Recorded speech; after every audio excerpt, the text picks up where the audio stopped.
खुरूज बाब 22।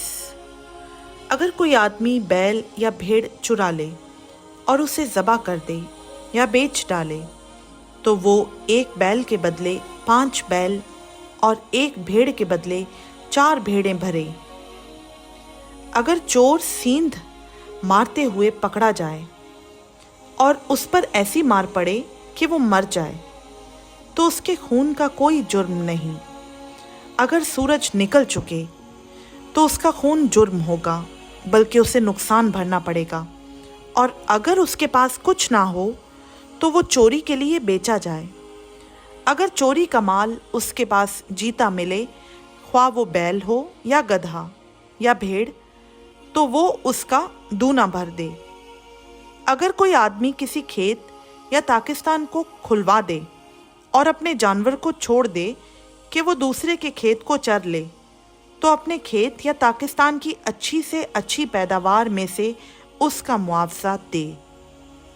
अगर आग भड़के और कांटों में लग जाए और अनाज के ढेर या खड़ी फसल या खेत को जलाकर भस्म कर दे, तो जिसने आग जलाई हो वो ज़रूर मुआवजा दे।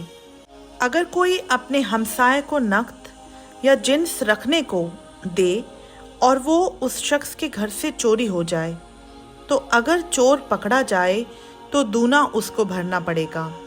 पर अगर चोर पकड़ा ना जाए तो उस घर का मालिक खुदा के आगे लाया जाए, ताकि मालूम हो जाए कि उसने अपने हमसाये के माल को हाथ नहीं लगाया। हर किस्म की खयानत के मामला में, ख्वाह बैल का, ख्वाह गधे या भेड़ या कपड़े या किसी और खोई हुई चीज़ का हो, जिसकी निस्बत कोई बोल उठे कि वो चीज़ ये है, तो फिर यकीन का मुकदमा खुदा के हजूर लाया जाए, और जिसे खुदा मुजरिम ठहराए वो अपने हमसाया को दूना भर दे। अगर कोई अपने हमसाये के पास गधा या बैल या भेड़ या कोई और जानवर अमानत रखे और वो बग़ैर किसी के देखे मर जाए या चोट खाए या हंका दिया जाए, तो उन दोनों के दरमियान खुदावंद की कसम हो कि उसने अपने हमसाया के माल को हाथ नहीं लगाया, और मालिक इसे सच माने और दूसरा उसका मुआवजा ना दे। पर अगर वो उसके पास से चोरी हो जाए तो वो उसके मालिक को मुआवजा दे।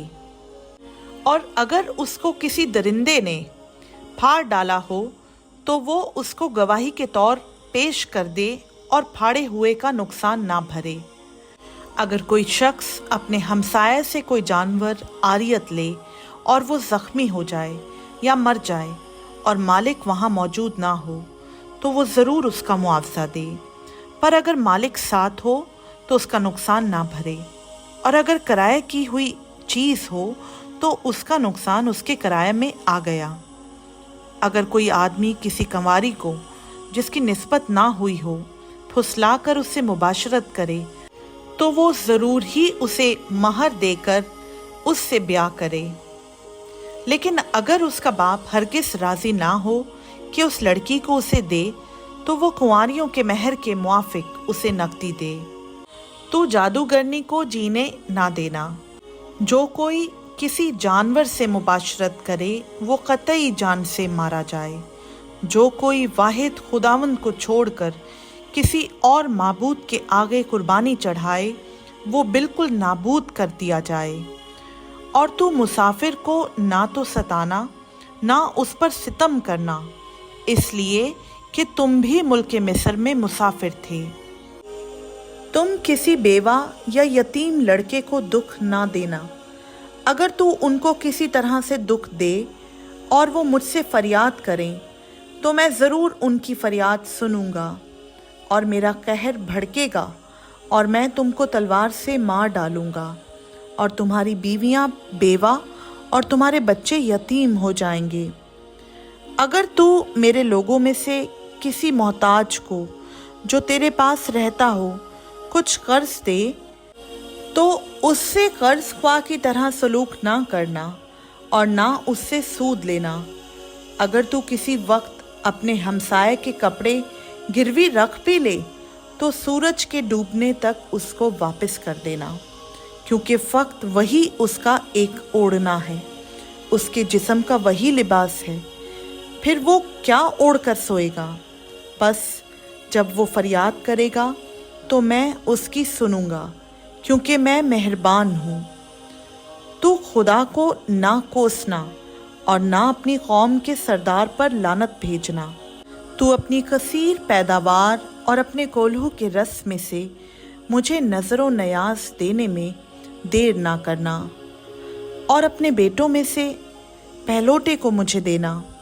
अपनी गायों और भेड़ों से भी ऐसा ही करना।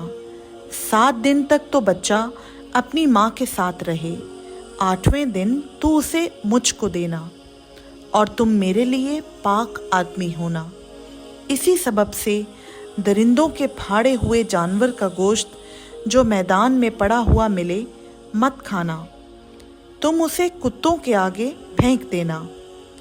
खुदावंद का पाक कलाम का पढ़ा, सुना, समझा और कबूल किया जाना हम सबों के लिए बाइस से बरकत हो। आमीन।